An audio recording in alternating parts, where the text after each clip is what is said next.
Hi, and welcome back to the Sales Growth Showcase, where we share insights from today's top sales leaders so that you can make more money and be better connected to your customers.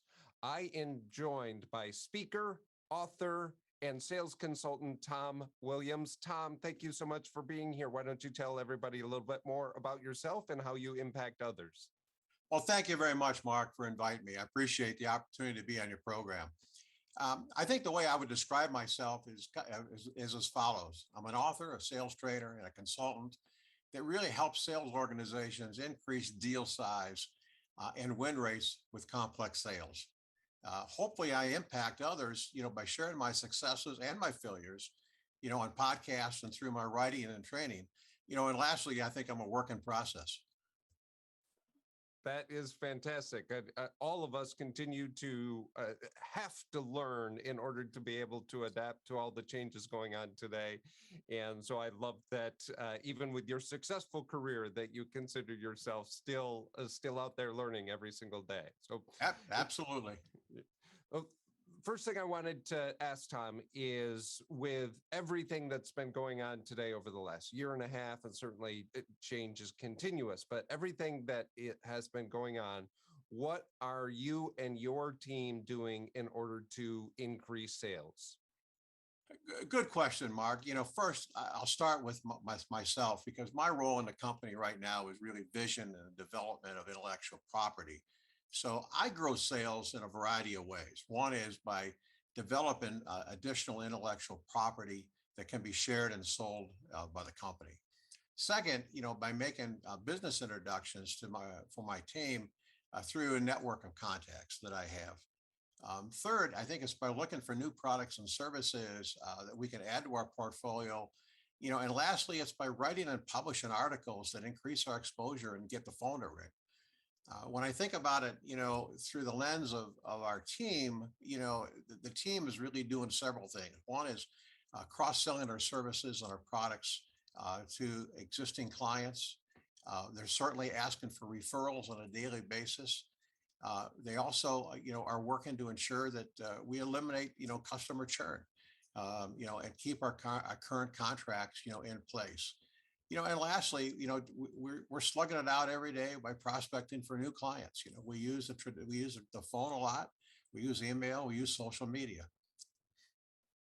Doing all the things that today's top sales leaders are trying to do in order to make sure that they're connecting with the right customers, identifying what those needs are, and then certainly move them to take action to be able to address those.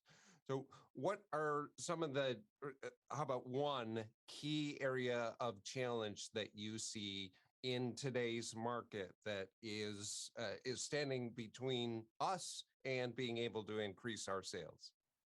Yeah, I'll answer this one through the lens of our team because I think it's an ongoing challenge for all of us to prospect daily and consistently without interruption, particularly when we're faced with scheduled coaching calls, program delivery, moving deals through our funnel, and then just a personal ongoing development that we all need to do on a day-to-day basis, whether it's with podcast or reading books, blogs, etc. And so, as you know, to prospect effectively, you've got to conduct some research and then you got to develop a sequence of contacts because it's rare that you get through to somebody on the first contact. And this just takes a lot of discipline and to avoid that myriad of issues that we talked about that are tugging at you and trying to prevent you and steal time, prevent you from prospecting and steal time that you should be using for prospecting. So I think it just takes a lot of discipline to create that behavior. That's great.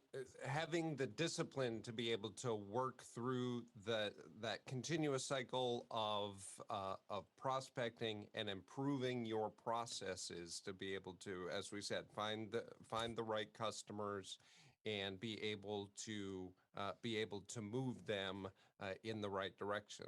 Oh, now, given the challenge that sales teams face today, what do you see as one of the largest areas of opportunity that this whole new virtual and not so new, but the new to many virtual or remote working has presented to you?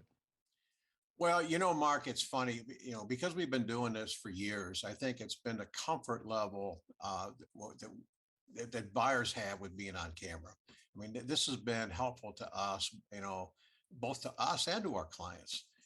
It's helped us to build better relationships, and it's moved deals through the funnel much faster. And really, it's really been exceptionally beneficial and helpful to us as an international market. And to follow up on that, uh, how so?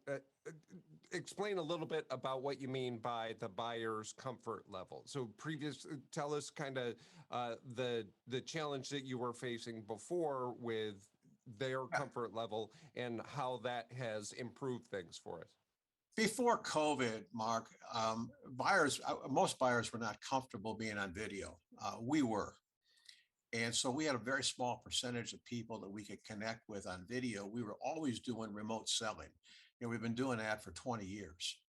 And in fact, many times when I've sold an engagement and actually done some delivery of a training, the first time I've actually met the customer face to face was the night before when we had dinner. So what COVID has really done is gotten the buyer to be more comfortable with virtual selling and being on video, and that's helped us immensely because we build relationships much faster, much quicker when we're face to face with people. And so because we couldn't get face to face with them in person, be able to do this on video has been a big advantage from our perspective. And the sooner the customer is comfortable with you and your sales team, the more they're going to open up, the more they're going to share. You're going to Exactly. create that genuine connection and certainly build a strong relationship together. And about now, with your experience with your uh, leading sales teams, empowering sales teams to be successful, let's say you meet somebody that's fairly new to sales, maybe even sales leadership, and asks you for one key nugget of advice to help them feel more confident in today's market. What is something you would pass along? Well, Mark, I've given this a lot of thought, and I think, my advice would be to embrace change while improving your skill set by becoming a lifelong learner. We live, today in a world of uncertainty due to COVID, and it's changed how we engage and how we interact with our buyers. The problem is most sales professionals, they sell change, but they hate the change. They love the status quo. And in today's market, we must all change because our buyers have changed. There are more people today. If you sell a complex sale, there are more people involved in a buying decision today. Many have done in-depth research, so they are more knowledgeable about their options. Many rely on self-diagnosis. Many are asked for a third-party reference because they don't believe what they're seeing from a salesperson. So they want unbiased and trusted information from a peer. And lastly, there's a huge generational shift toward younger buyers, and those younger buyers are all digital natives.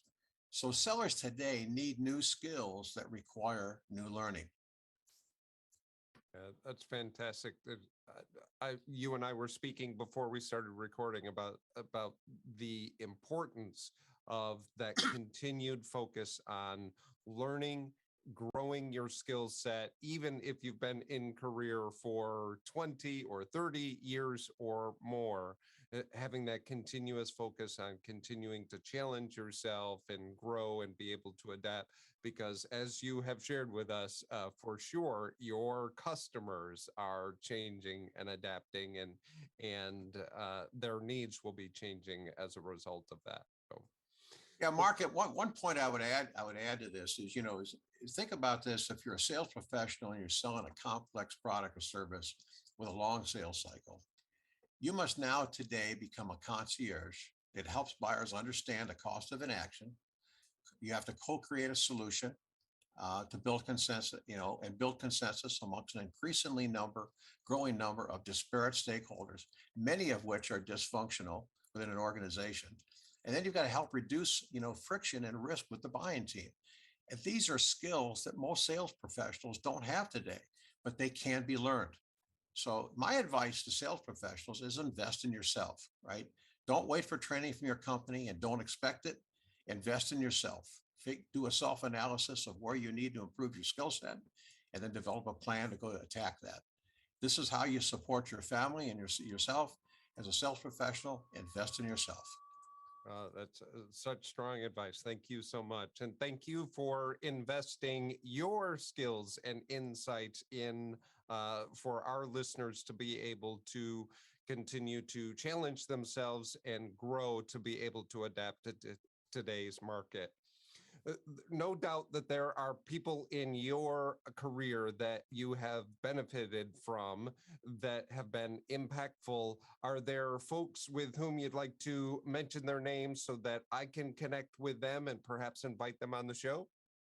There's, I probably could give you 30 or 40 names. Let me give you a few that just come really right to the top of my mind. Well, first is Marcus Cauchi.